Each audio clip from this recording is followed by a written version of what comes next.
खरं तर आपल्या मातीतली गोष्ट जेव्हा न्यूयॉर्कच्या टाइम्स स्क्वेअरवर पोचते ना, तेव्हा आपली अर्थातच मराठी अभिमान जो असतो तो आणखी दुणावतो, आणखी बळावतो. अशीच काही एक गोष्ट घडलेली आहे. दशावतार या आपल्या मराठी चित्रपटाचा ट्रेलर न्यूयॉर्कच्या टाइम्स स्क्वेअरवर झळकला आणि अर्थात ट्रेलर अफाट आहे. आज टीम माझ्यासोबत आहे नवशक्तीच्या स्टुडिओत.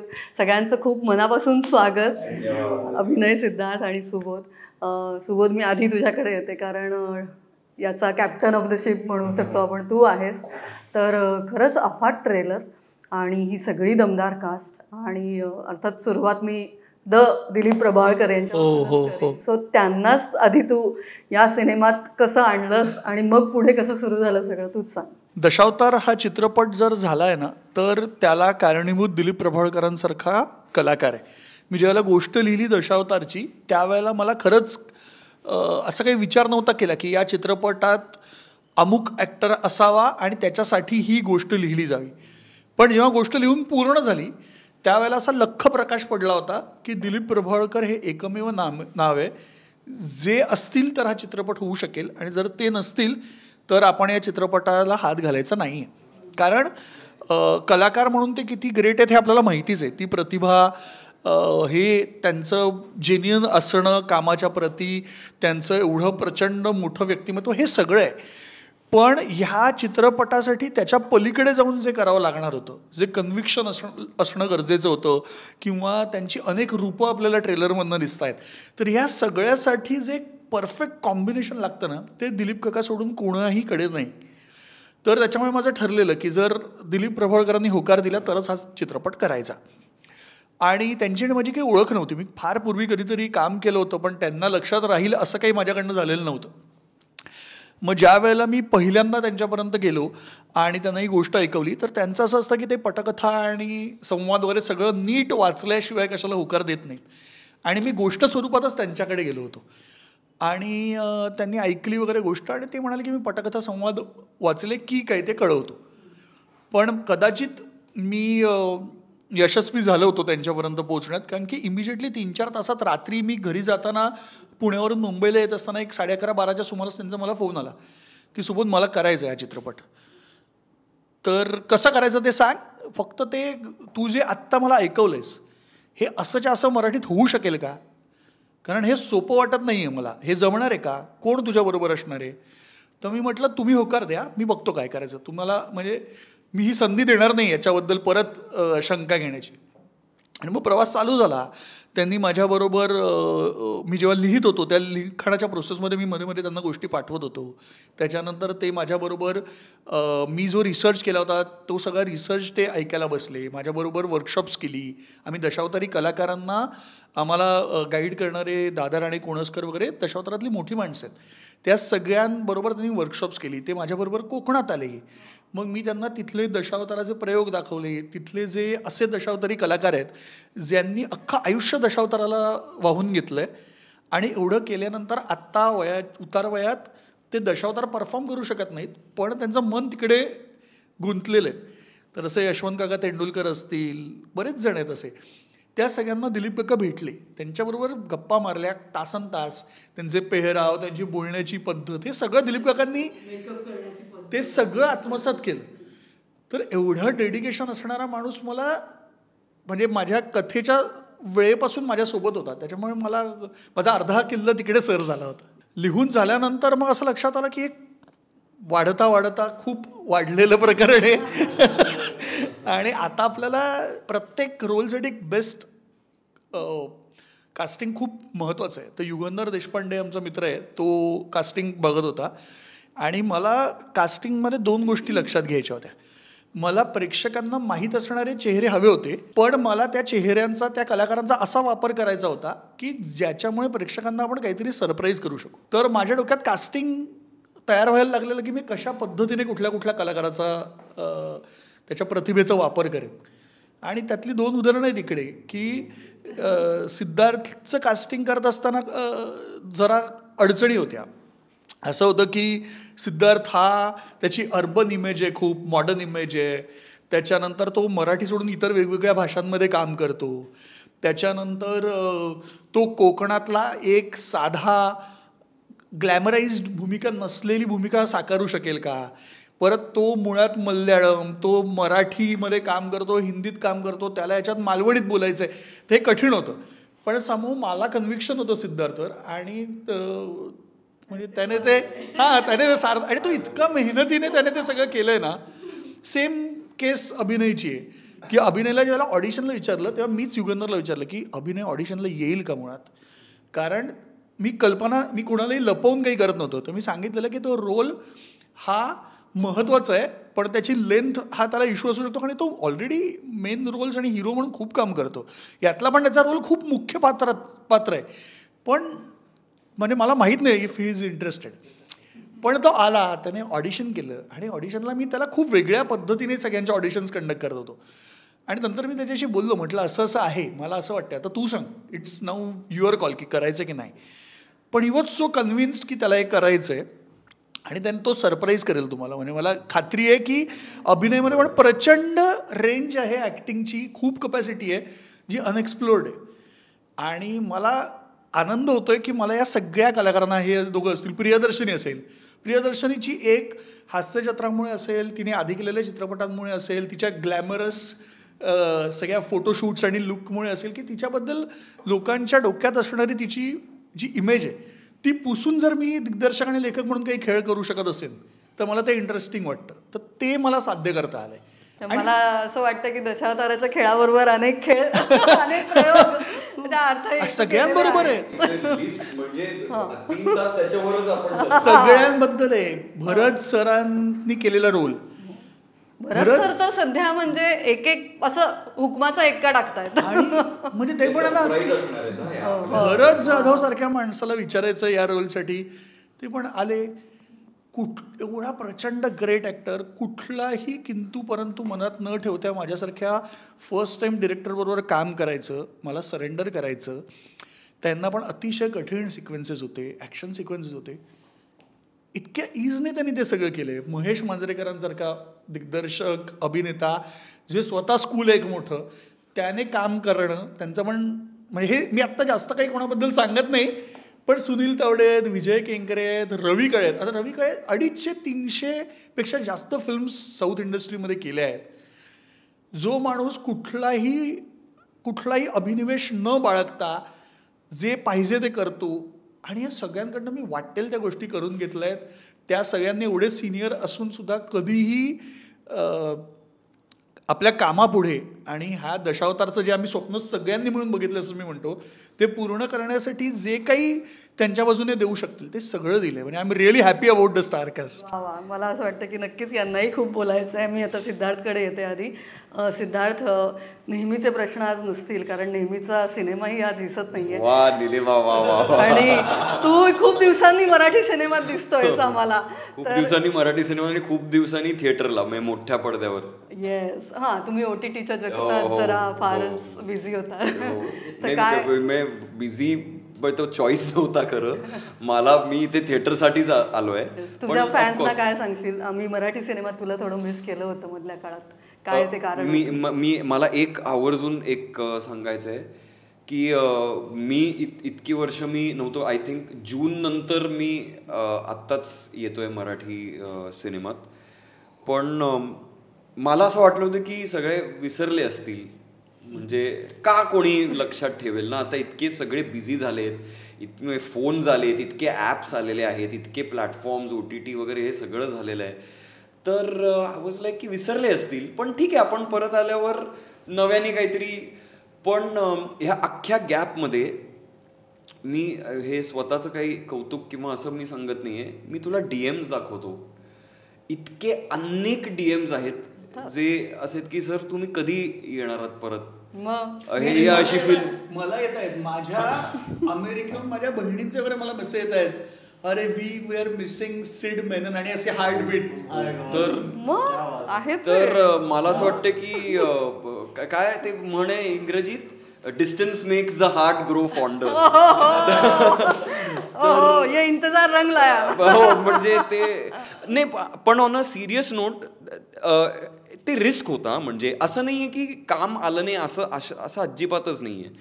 पण काय ना, खूप तुम्ही चांगलं काम केल्यानंतर ते तुमच्यावर प्रेशर पण असतं की काय पडेल ते काम करायचंय का आपण स्वतःला वेळ देऊन स्वतःला नवीन गोष्टी आपण शिकूयात का, नवीन लोकांना भेटूयात का, नवीन ॲक्टर्स बरोबर, डिरेक्टर्स बरोबर लँग्वेजेसमध्ये काम करूयात का. असं नाही की मी काम करत नव्हतो, मी फक्त मराठी लँग्वेजमध्ये मी काम करत होतो. एक्झॅक्टली. आणि मी काय मध्ये बिजॉय नंबियारची फिल्म केली, पोर नावाची. मग मॅक्स मिन म्यावझाकी नावाची एक फिल्म आहे, त्याच्याबरोबर आम्ही ट्रॅव्हल करत होतो. बुसानमध्ये त्याचा प्रेमियर झाला वगैरे. तर मला कायम ह्या पॅरलल युनिव्हर्सेसमध्ये एक्झिस्ट करायचं होतं. पण ह्या सगळ्या ह्याच्यात मला हेही सांगायला आवडेल की ज्या स्क्रिप्ट्स माझ्याकडे मराठीत आल्या, ज्या अजूनही माझ्याकडे आहेत आणि ज्या आम्हाला करायच्या आहेत, ते अफलातून आहेत. आणि होपफुली दशावतार नंतर एक गुड फेथ येईल. कारण ना अभिनयला हा एक्सपिरियन्स आले का नाही आय डोंट नो, खूपदा जर वेगळा विषय घेऊन आम्ही प्रोड्युसर्सकडे गेलो ना, ते म्हणतात की नाही हे मराठीत नका करू, हे ना हिंदीत करा, किंवा मराठीत करायचं असेल ना 12 दिवसात त्याचं शूट उडवून टाका. तर काही असे सिनेमे मी केलेले आहेत ज्याचं आत्ता पोस्ट प्रोडक्शन पण चालू आहे. पण ते हट्टाने आम्ही असं म्हणलं की नाही हे मराठीत करणार आपण. कारण आम्ही अनेकदा ह्याच्याविषयी चर्चा करत आलो आहे की मराठी सिनेमा आहे त्याचं कसं आता चालवायचं, काय करायचं. शिवराज असेल, सुबोध असेल, सगळे असतील, म्हणजे ललित असेल, आम्या असेल, मी, क्षितिज दाते, आम्ही सगळेच. तर आम्हाला असं लक्षात येते की अर्बन किंवा रुरल नाही, इथे रुरलच चालतं किंवा नाही, ह्या भानगडीत न पडता रूटेड सिनेमे करावे. आता रूटेड म्हणजे फक्त गावातले असं नाही, म्हणजे दशावतार हा खूप रूटेड सिनेमा आहे, पण त्याचबरोबर आत्ता थांबायचा नाही, पण रूटेड सिनेमा आहे. जारण हा रूटेड सिनेमा आहे, कुठेतरी प्रेक्षकांना कनेक्ट करणारा. एक्झॅक्टली. आणि आपण स्वतः साहित्याशी, स्क्रिप्टशी कनेक्टेड झालो तर ते डॉमिनो इफेक्ट आहे असं मला वाटतं. तर मराठी प्रेक्षकांना मला खूप थँक्यू म्हणायचं आहे की ते ना माझ्या बाबतीत असं झालं, ते सोडत नाहीत. म्हणजे एकदा त्यांनी तुमच्यावर प्रेम करायला सुरुवात केली ते सोडत नाहीत. फक्त त्याचं तिकीट कन्व्हर्जन झालं तर फार मजा येईल. पण नाही, पण आता काय आहे की आम्ही दशावतारच्या निमित्ताने हे मी सांगू शकतो की आम्ही आमच्या परीने संपूर्ण प्रयत्न आम्ही केलेला आहे. आणि Subodh, Omkar, Sujay, ocean film company, सगळे technicians, we have left no stone unturned. आणि मग दशावतारनी तुला काय दिलं? जसं तू आता म्हणलास की यानंतर मग तू दशावतार निवडलास, त्या दशावतारनी तुला काय? दशावतारनी मला निवडलं, हे खरं आहे. म्हणजे तुला काय काय दिलं, काय वेगळं झालं तुझ्यात एक अभिनेता म्हणून? माय गॉड, म्हणजे काय ना की मला असं वाटतं की परत सुबोध जे म्हणाला की माझं जे इमेज आहे किंवा मी जसं आहे आयुष्यात किंवा मी विविध गोष्टी करत असतो, पण ना कास्टिंगची ही प्रोसेस जी आहे आमच्या फिल्मची, हे मी मिस करत होतो सगळीकडे, इव्हन हिंदीत. कारण ना लोकांना एक रेडीमेड काहीतरी त्या कॅरेक्टरसारखं हवं आहे. म्हणजे उदाहरणार्थ एक खूप बेसिक उदाहरण मिळतो, जर कॅरेक्टर डॉक्टर असेल ना तर मग असं व्हायचं की मी काय आता MBBS डिग्री दाखवू का तुम्हाला, की म्हणजे तुम्हाला कन्व्हिन्स करा. म्हणजे इतपत ते की एक कॅरेक्टरचा बॉक्स आहे. आता ह्याच्यात कोण कोण आहे, तोडायचं नाही. ह्या असं ते नाही होऊ शकत. गुड फेथ एका ॲक्टरला, म्हणजे तुम्ही ॲक्टरना पैसे नका देऊ, तुम्ही रिहर्सल द्या नका देऊ, तुम्ही इमेज द्या नका देऊ, पण तुम्ही विश्वास दिलात ना, तर मग आता सुबोध म्हटलं की तुझी एक वेगळी इमेज होती पण त्यांनी ती तोडली, त्यांनी ते आव्हान स्वीकारलं आणि तू ते त्याला दिलंस. एक्झॅक्टली. ते मी का आपल्याला वाटलं की नाही एवढं हार्डवर्क, आपण सगळेच हार्डवर्किंग आहोत, हार्डवर्कचा मुद्दाच नाही आहे. म्हणजे मराठी कलाकार हा हार्डवर्किंग नाही असं नाही आहे, सगळे म्हणजे ओव्हरवर्कड आहेत इनफॅक्ट असं मी म्हणेन. तर तो एक विश्वासाचा भाग आहे आणि मला दशावतारनी होप दिला आहे. म्हणजे मराठी सिनेमासाठी नवीन डिरेक्टर्स येत आहेत आणि आता इतके ॲक्टर्स आम्ही आहोत यंग जनरेशनचे, तर सगळे असे एक्सायटेड झालेत की सगळ्यांना असं होप वाटू लागलं आहे की वाव, आत्ता आपल्याला आपण जे आहोत त्याचा वापर करून जे आपल्याकडे नाही आहे ते ग्रूम करण्याची संधी आम्हाला मिळणार आहे का. तर हा मुद्दा आहे की मी कम्प्लीट ॲक्टर नाहीच आहे किंवा अभिनय नाहीच आहे. दिलीप काका सुद्धा म्हणतात ते स्वतः नाही आहेत, म्हणजे आपल्यासाठी ते आहेत पण ते स्वतः म्हणतात. पण जेव्हा संधी मिळते आणि ते गॅप कव्हर करायची संधी जेव्हा मिळते ना, मग ॲक्टर ग्रो होतो, मग डिरेक्टर ग्रो होतात, मग प्रोड्युसर ग्रो होतात, मग काय ऑडियन्स येतो एकत्र. तर हे सिनेमा नावाची गोष्ट ही एक इमोशनल गोष्ट आहे. म्हणजे सिनेमा बनवणं हे प्रॅक्टिकल गोष्ट अजिबातच वाटत नाही. मग यांना विचारायने काय फ्रंटवूटवर काय खेळतायत ते हे सिनेमा झाल्यानंतर आपण ऑफलाईन ह्याच्यावरती तू आज बघणार आहेस फिल्म, पण इट्स अन इमोशनल डिसिजन आणि to watch a film is also an emotional decision. वा, क्या बात. आता मी अभिनय विचारा थांबलाय मगाचपासून, आणि पण मला तेच येस आत्ता आपण वेगवेगळ्या सिनेमांसाठी भेटलोय, ते एक वेगळे कमर्शियली छान अफलातून धमाल सिनेमे होते. तू कॉमेडी सुद्धा केलंस यावर्षी, तेही मी बोलले. आणि आता मग एक दशावतार येतो. मी सेम सिद्धार्थला विचारलं, तेच तुला विचारले की दशावतारनी तुला काय दिलं, तू दशावतार का स्वीकारलास, काय होतं? आय थिंक एक दशावतारनी मला काय दिलं तर एक उत्तम पात्र दिलं, एक मोठ्या सिनेमाचा खूप महत्त्वाचा भाग होण्याची संधी दिली, आणि अनेक मोठ्या कलाकारांसोबत आणि एक उत्तम दिग्दर्शकासोबत काम करण्याची संधी दिली दशावतारनी. सो खूप काही देऊन गेले. त्यामुळे आय फील की दशावतार कुठेतरी आपल्या आयुष्यातले काही म्हणतो ना आपण बुकमार्क्स असतात, जे खूप प्रॉमिनंट आपल्या आयुष्यात ठरतात किंवा जे लाईफ चेंजिंग ठरतात, त्यातला एक माझ्यासाठी दशावतार आहे डेफिनेटली. हो. आणि मग काही सांगणार आहे 70 रोल बद्दल का? ते जरा रोल बद्दल मी चुकून बोललोय 2 ठिकाणी, चुकून असं भावना टाक रे, मीच आहे. टॉम हॉलंड झालाय माझा.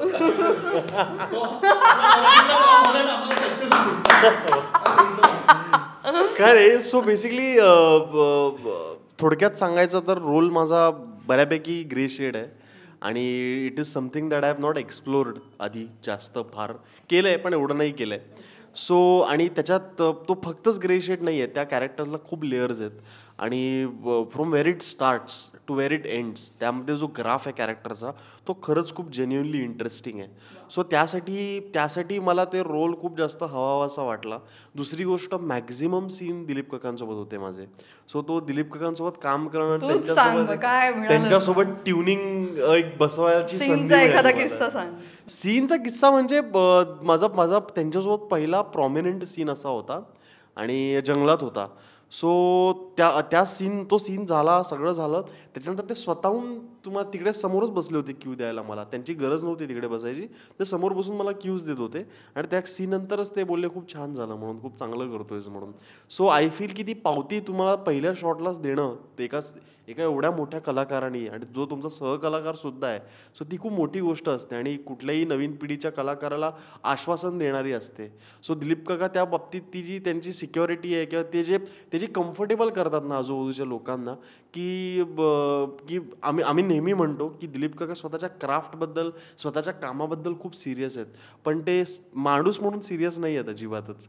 ते फक्त कामाबाबतीत सिरियस आहेत, ते स्वतःला अजिबात सिरियसली घेत नाहीत. सो त्यामुळे ते खूप मिस्चिवियस आहेत, आणि ते सगळे एकदम. सो त्यामुळे ते खूप मजा येते त्यांच्यासोबत जनरलीच काम करताना. आता मी सुबोधकडे येते. सुबोध, कोकण, दशावतार, पारंपरिक लोककला, कथा कधी सुचली, कुठून आलंय हे तुझ्यात कुठून आलंय? माझ्यात ते मुळातच आहे असं मला वाटतं. मी कोकणातलाच आहे, म्हणजे लहानाचा मोठा मुंबईत झालोय. ओके, पण कोकणचा आहे. हा, म्हणजे सिंधुदुर्गात वेंगुर्ल्याजवळ माझं आजोळ आहे, केळूस नावाचं. आमची प्रभू फॅमिली राहते तिकडे. 100 वर्षापेक्षा जुनं घर आहे. जुनं घर आहे. माझे मामा वगैरे राहतात तिथे, आणि त्याच्यामुळे सुट्टी पडली ना की प्रत्येक सुट्टीत आम्हाला लहानपणी गावाला पाठवलं जायचं. जे कोणी नातेवाईक सापडतील त्यांच्यावर आम्ही गावाला जायचो. आणि सिनेमाचं कथासार कधी सुचलं होतं का? खूप आधी सुचलं आणि आता फिल्म? नाही, माझं काय झालं, मी फिल्म रायटिंग जेव्हा सुरू केलं ना, माझा पहिला सिनेमा होता हापूस लिहिलेला, तो कोकणात होता. नंतर संदूक लिहिला, तो कोकणात होता. त्यामुळे मी जे काही लिहितो त्याच्यात कोकण येतं. मॅन्डेटरी नाही ऍक्च्युली, पण ते काय, शेवटी आपली नाळ जिकडे रुजलेली असते ना, ते आपोआप आपल्या लेखनाचा भाग होऊन जातं. आणि दशावतार मला लहानपणीपासून प्रचंड फॅसिनेट करतो. म्हणजे मी एकांकिका स्पर्धात काम केलं, बालनाट्यात काम केलं, मालिकांमध्ये काम केलं, ॲक्टर म्हणून काम करत करत मी आता रायटर डिरेक्टर वगैरे सगळं जे झालं. तर ते लहानपणीपासून ते आम्हाला बघायला खूप मजा यायची. ते दशावतारातली पात्र, ती खलनायकाची एंट्री, म्हणजे सगळे असे झोपायलेली लहान पोरं घाबरून दचकून जागी व्हायची ज्याला तो हसत असत मागून अशी एंट्री व्हायची खलनायकाची. आणि ते सगळं एवढं फॅसिनेट करायचं, त्यांचे मेकअप्स वगैरे. तर ते कुठेतरी बॅक ऑफ द माइंड होतं की याच्यावर आपल्याला काहीतरी करायला मिळालं पाहिजे. पण ज्यावेळेला लिखाणाची गांभीर्याने या विषयाची सुरुवात केली ना, त्यावेळेला लक्षात आलं की हे जर लिहायचं असेल तर ते मुळात आपल्या कोकणचं सौंदर्य, कोकणच नाही महाराष्ट्राचंच म्हणतोय, म्हणजे कोकणात जशी जंगल आहेत तशी विदर्भात पण आहेत, तशीच पश्चिम महाराष्ट्रात पण आहेत, तर सगळीकडे. तर ते जे कोकणाचं सौंदर्य आहे किंवा आपल्याकडच्या लोकपरंपरा आहेत, आपल्याकडच्या रूढी आहेत, हे सगळं एवढं भव्य आहे की म्हटलं जर दशावतार स्वरूपात आपल्याला हे लिहायचं असेल तर ते मोठं होणार आहे, म्हणजे ते साधं सोपं सरळ नसणार आहे. आणि म्हणून ओशन फिल्म कंपनी म्हणून मी, सुजय, ओंकार, आम्ही जवळपास एक 15 वर्ष काम करतोय, कंपनी फॉर्म झाली आता. मग आम्ही ठरवलं की निर्मिती आपण करायची, जे काय होईल आपल्या बाजूने ते करायचं. आणि मुळात आपण एक चांगली गोष्ट सांगायचा प्रयत्न करूया. आपण एक प्रोजेक्ट बनवायचा प्रयत्न नको करायला. बऱ्याच वेळेला काय होतं, निर्माता म्हणून आमच्याकडनं प्रोजेक्ट्स बनवली जातात आणि त्याच्यात सगळे ठोकताळे असतात की याला घेतलं तर एवढं बुकिंग होऊ शकेल, तमुक केलं तर हे प्रेक्षक येतील, आणि याच्याने आपण ना सोल गमावून बसतो. तर लेखक, दिग्दर्शक आणि सहनिर्माता असण्याचा फायदा हा होता की आपण फक्त आणि फक्त चांगली गोष्ट सांगण्याचा प्रयत्न करूया, त्या गोष्टीसाठी जे जे करता येईल ते सगळं करूया. आणि आता आमचं ती त्याच्यातनं दशावतार लिहिली गेली. मग बऱ्याच कधी लिहिली होती? झाली 4-1 वर्ष झाली, गोष्ट लिहून 4-1 वर्ष झाली. आणि मग ती कॉन्स्टंट तीच प्रोसेस चालू आहे गेली 4 वर्ष. म्हणजे आता एकदा उद्या तुमच्या हातात सिनेमा पडला की कदाचित माझी ती प्रोसेस संपेल. गेली 4 वर्ष तू पूर्ण याच्यातच आहेस किंवा त्याच पूर्ण दशावतारासाठीच? काही पर्यायच नाहीये. जर माझ्या डोक्यातली गोष्ट मला तुम्हाला सांगायची आणि मी त्या गोष्टीचा ध्यास घेतला नाही तर मी ती चांगली सांगूच शकणार नाही. आणि मला माहित नाही की ती 100% चांगली आहे, तुम्हाला आवडणार आहे, नाही आवडणार आहे, पण मला त्याच्याने आत्ता या क्षणाला फरक नाही पडत. मग मला एक फार विचारावंसं वाटतं, म्हणजे मलाही, मी स्वतः नाटकाची आहे, सिद्धार्थ कॉलेजची आहे, त्यांनी सांगितलं असेल तर कुठेतरी नाटकाचं जेव्हा आम्ही असतो ना तर कुठेतरी आपल्या लोककलांबद्दलही तेवढाच भयंकर आदर असतो आणि जो अर्थात आपल्या इथे सगळ्यांनाच आहे. पण लोककलेचं सिनेमामध्ये येणं हे का महाराष्ट्रात होत नव्हतं, का मराठी सिनेमात येत नव्हतं, मग एक कंतारा यावा लागतो का आणि मग हे येतं का, हे काय आहे याच्याबद्दल तूही विचार केला? नाही, असं नाहीये. म्हणजे इकडे मी थोडं त्याच्याबद्दल मला ते खोडून काढ तू, आणि ते का खोडून काढतोय हे मला प्रेक्षकांना सांग. मला असं वाटतं की याचं मुख्य कारण अनेक प्रश्न पडलेत. नाही, आपण सांगतो ना मी. एकतर ना मराठी माणसाला आपल्या लोककलेबद्दल आणि आपल्या परंपराबद्दल प्रचंड अभिमान आहे. भारतीय चित्रपटसृष्टीची सुरुवात मराठी माणसाने केली, महाराष्ट्रात झाली. त्यामुळे मराठी माणसाचं चित्रपटसृष्टीतलं योगदान प्रचंड मोठं आहे. आपण कुठले कुठले सिनेमे केलेत? आपण सांगते ऐका केलंय, आपण मोहित्यांची मंजुळा केलंय, आपण नटरंग सारखा लोककलेवर आधारित सिनेमा केलाय. त्यामुळे तमाशापट आपल्याकडे आधी पण झाले. त्यामुळे लोककलांचा आधार नाही घेतलाय असं नाही. पण लावणी, तमाशा यावरच ते मर्यादित झालं. काय झालं, लावणी, तमाशा झालं, संत वाङ्मय झालं, समहाऊ असं झालं की दशावतार सारखी प्रचंड जुनी, किमान ज्ञात इतिहासातली 800 वर्षांपेक्षा जुनी परंपरा असलेला हा कला प्रकार आहे. रामदास स्वामींपासून ते ज्ञानेश्वरांपर्यंतच्या सगळ्यांच्या वाङ्मयात कुठे कुठे याचा उल्लेख आहे. म्हणजे असं नाहीये की ते माहीत नव्हतं कोणाला. अनफॉर्च्युनेटली असं झालं की ते सिंधुदुर्ग आणि गोवा इथपर्यंतच मर्यादित राहिलं. अजूनही कोकणात 100हून अधिक संस्था अतिशय श्रद्धेने दशावताराचे प्रयोग करतात.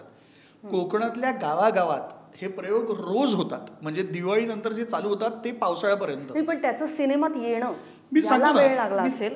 वेळ लागला म्हणजे नाही, पिकासो, आता आपण प्रसाद ओक यांनी साकारलेला पिकासो मध्ये दशावतार होता, पण तो अनेकांपर्यंत नाही पोहोचला. मला असं वाटतं की काय झालंय, प्रत्येक सिनेमाची जातकुळ वेगळी असते. या सिनेमाची जी जातकुळ आहे त्याच्यामुळे याची व्याप्ती जास्त लोकांपर्यंत पोहोचता आलं असं मला वाटतं. मला वाटत नाही याच्यात एक आहे की कांतारामुळे लोकांना आपल्या स्वतःच्या संस्कृतीवरचा अभिमान वाढला, जो आपल्याला खरं तर आधी असायला हवा होता.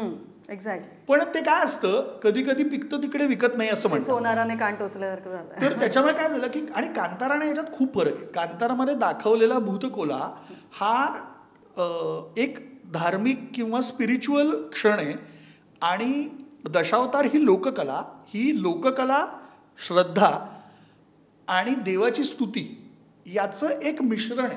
सो त्याच्यात थोडा फरक आहे. पण आता तू जे विचारलंस ते मला एक त्याच्याबद्दल सांगायला आवडेल की आपल्याकडे दीव दमणपासून खालती केरळपर्यंत कोकण समुद्रकिनारा आपण मानला जातो. या कोकण किनाऱ्यावर जी संस्कृती आहे ना, त्या सगळ्या संस्कृतीमध्ये खूप साम्य आहे. इथल्या माणसांमध्ये साम्य आहे. इथल्या माणसांच्या म्हणजे यक्षगान आणि दशावतार ह्याच्यात काहीतरी सिमिलॅरिटीज आहेत. आपण खालती गेलो कथकलीमध्ये सिमिलॅरिटीज आहेत. तर मला असं वाटतं की या सिमिलॅरिटीजचा आपल्याला अभिमान असला पाहिजे, आणि आपल्या संस्कृतीतली एखादी गोष्ट जर मला ताठमानेने आणि अभिमानाने जगासमोर मांडता येत असेल ना, तर मला ती मांडण्याची आणि संधी मिळत असेल, माझ्या मागे जर एवढे निर्मात्यांची फळी, झीसारखं डिस्ट्रीब्युशन आणि प्रेझेंटर्स असतील, तर मी ते अभिमानाने मांडलं पाहिजे.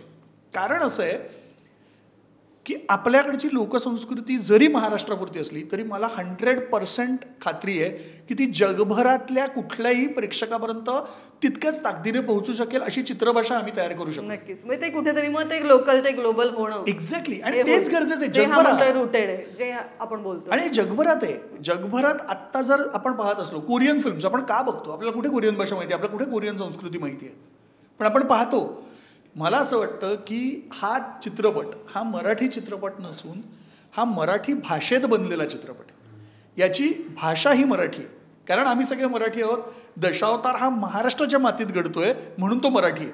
पण तो जर पाहिलात तुम्ही तर तुम्हाला लक्षात येईल की कुठल्याही भाषेचं याला बंधन नाही, आणि तसाच सिनेमा असला पाहिजे. आपण अकिरा कुरोसावांच्या फिल्म्स बघतो, आपल्याला कुठे माहिती असतात भाषा. अशाच फिल्म्स बनल्या पाहिजे की ज्या चित्रभाषेच्या असतील, आणि तिथे कदाचित आपण कमी पडत होतो कारण मराठीत तेवढी बजेट्स नसतात, मराठीत आपल्याला लिमिटेशन्स असतात, किंवा निर्मात्यांनी दाखवलेला अविश्वास नाही म्हणता येणार मला, कारण की त्यांना पण आर्थिक गणितं सांभाळावी लागतं. प्रत्येकासाठी हा व्यवसाय आहे. आम्ही ही रिस्क घेतली आहे. आम्ही आमच्या बाजूने जे काही होतं ते पणाला लावलं आहे. आता जर याला प्रेक्षकांनी यश दिलं तर जसा म्हणतो तसा मराठी चित्रपट सृष्टीत बदल घडण्याची शक्यता आहे. ती सुरुवात होईल कुठेतरी, आणि ती व्हावी अशी म्हणजे सगळ्यांची प्रामाणिक इच्छा आहे. बघ, सिनेमा चांगला बनू शकतो, वाईट बनू शकतो. तो प्रत्येक वेळेला उत्कृष्ट सिनेमा मी बनवलाय असा कोणी छातीटोकपणे सांगू शकत नाही. पण प्रामाणिक प्रयत्न करणं आणि लोकांना वेगळा अनुभव देण्याचा प्रयत्न करणं, माझं म्हणणं चित्रपटातनं तेही व्हायला पाहिजे. मी फक्त एक मेसेज दिला, मी फक्त काही स्टार्स तुम्हाला समोर आणले याचा अर्थ नाही आहे. 2.5-3 तास जर प्रेक्षक तिकीट काढून थिएटरपर्यंत येणार असतील तर त्यांना न भूतो न भविष्यती असा अनुभव देता आला पाहिजे. आणि जर अनुभव देता आला तरच ते त्यांचा फोनवरचं एंटरटेनमेंट, त्यांच्या टी व्हीवरचं एंटरटेनमेंट, त्यांच्या OTTवरचं एंटरटेनमेंट सोडून सिनेमागृहात येतील. त्यामुळे आमची जबाबदारी तीही आहे. आता मी बोल. मला ह्याच्यावर अजून एक पॉइंट मी विचार करत होतो, ह्याच्यावर मी स्टेटमेंट करत नाहीये, तुम्ही सगळे पण ऍड करू शकता. सगळ्यांचीच मतं आता महत्त्वाची. करेक्ट. नाही, माझं असं काय म्हणणं आहे की आपण हे सगळे जे प्रश्न विचारतोय ना ते खूप व्हॅलिड आहेत, ते विचारले पाहिजे, कारण आपल्याला मराठी सिनेमाविषयी प्रचंड पॅशन आहे. पण इफ यू सी आता साऊथ सिनेमा हा एक ब्लँकेट आपण धरतोय, पण तेलुगू सिनेमा आणि कन्नडा सिनेमा ह्याच्यामध्ये खूप फरक आहे.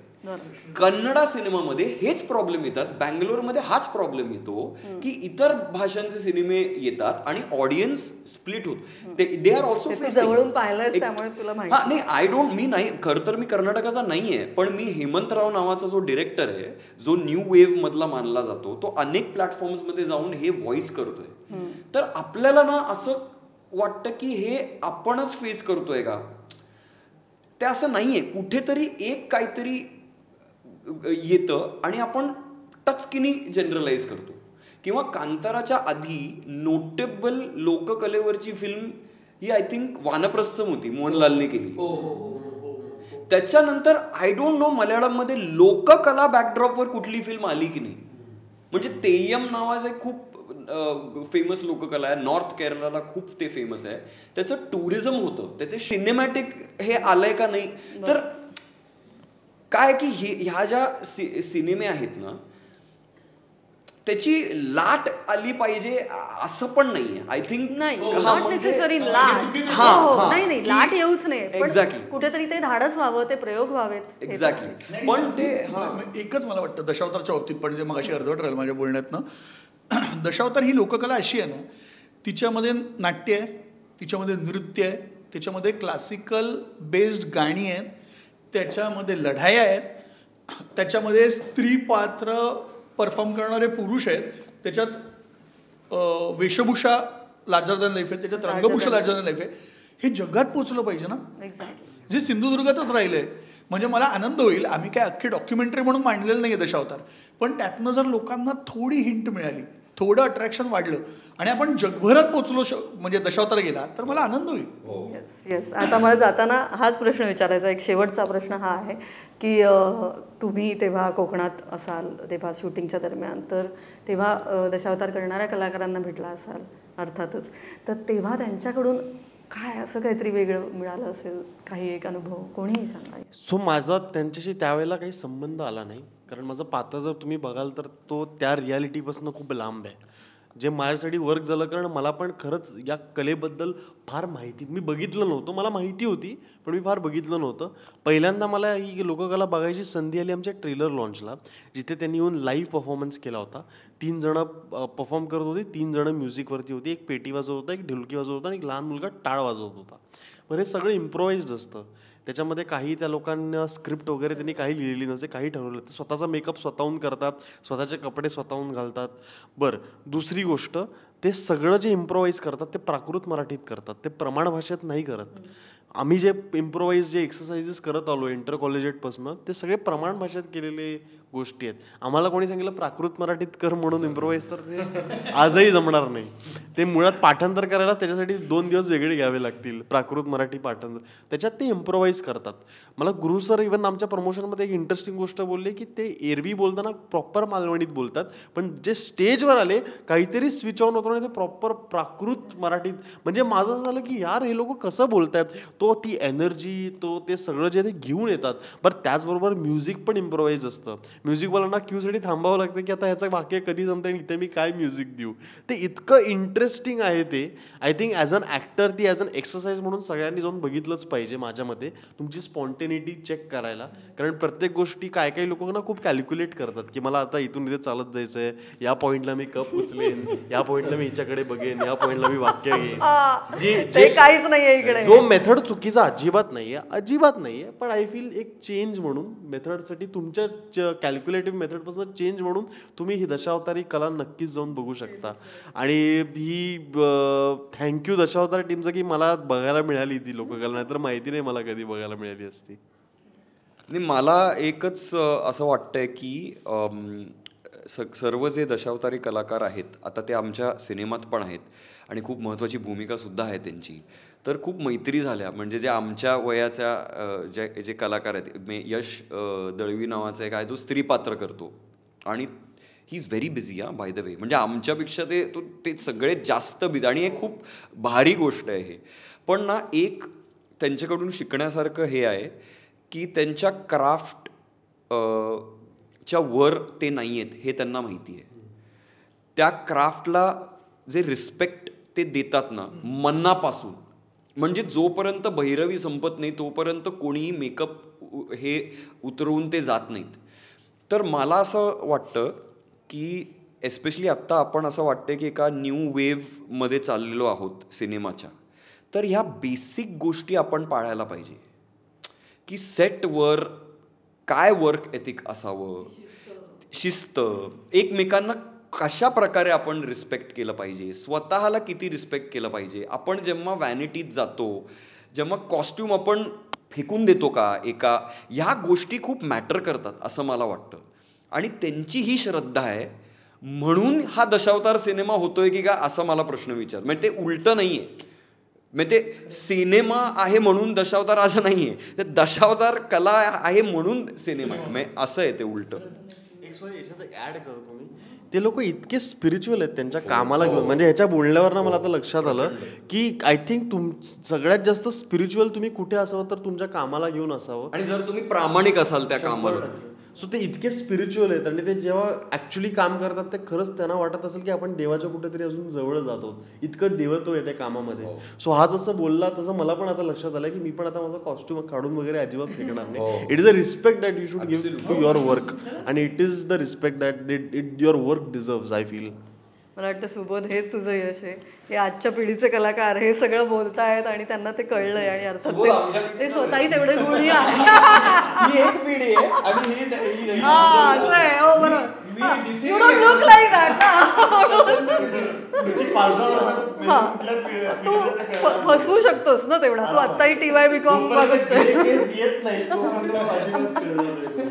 नक्की. पण मला असं वाटतं की तेच हे आहे की त्या कलाकारांकडनं इतकं आपल्याही कलाकारांना इतकं काही शिकायला मिळतंय तर क्या बात आहे. म्हणजे हा म्हणजे मला असं वाटतं की कलेबद्दल की आपण प्रेक्षकांना काहीतरी प्रामाणिकपणे देणं लागतो, हे तसं त्यांच्यासाठी देवाला ते देणं लागतात आणि आमच्यासाठी प्रेक्षक देव आहेत. म्हणजे आम्ही प्रेक्षकांना देणं लागतो, आम्ही प्रामाणिकपणे काम करायला पाहिजे. अगदीच जाता जाता आता तूच प्रेक्षकांना सांग की का दशावतार पाहायचा आहे, काय ते वेगळे. पण मला असं वाटतं की पुन्हा पुन्हा आम्ही प्रेक्षकांना हीच विनंती करतोय की आपल्या मातीतला सिनेमा आहे आणि आम्ही अत्यंत मेहनतीने अत्यंत प्रामाणिकपणे ही गोष्ट सांगायचा प्रयत्न केला आहे आणि आपल्या महाराष्ट्रालाच नाही, आपल्या भारताला, आपल्या संस्कृतीचा, आपल्या परंपरांचा, आपल्या लोककलांचा, आपल्या माणसांचा अभिमान वाटावा असं काहीतरी करण्याचा प्रयत्न आहे.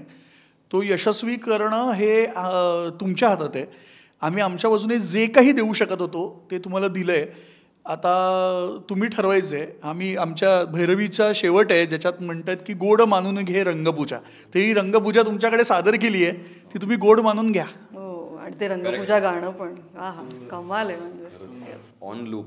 नाही, मला असं वाटतं की सिनेमा हे प्रत्येक माध्यमात एक कम्प्लीटनेस, एक परिपूर्णता आहे.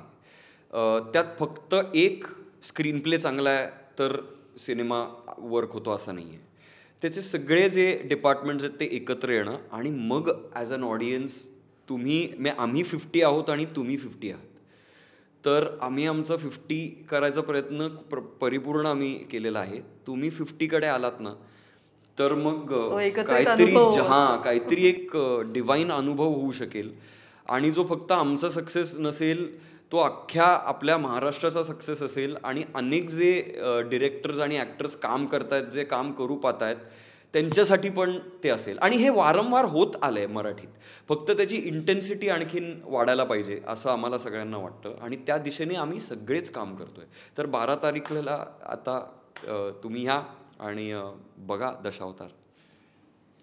मला नेहमी वाटतं की हे जे गणपती आणि नवरात्राच्या मधला जो वेळ असतो ना तो अतिशय बोरिंग असतो, कारण बाप्पा गेलेले असतात, नवरात्राला यायला वेळ असते, मध्ये खूप काम वगैरे चालू असतं, तो थोडासा बोरिंग आणि डिप्रेसिव्ह टाइम असतो. पण दशावतार 12 तारखेला येतोय, त्यामुळे ही वेळ तुमच्यासाठी काहीतरी अजून एक फेस्टिव्ह सीझन जर तुम्ही मानून चाललात आणि तुम्ही जर अख्ख्या फॅमिलीला घेऊन हा सिनेमा बघायला गेलात तर नक्कीच दशावतार बघणं तुमच्यासाठी एक फेस्टिव्ह क्षण होऊ शकतो. सो आवर्जून जाऊन बघा 12 सप्टेंबरला तुमच्या जवळच्या आणि लांबच्या चित्रपटगृहात. जितकी मोठ्यातली मोठी स्क्रीन मिळेल तिथे जाऊन बघा आणि तुमचा प्रतिसाद नक्की कळवा. धन्यवाद.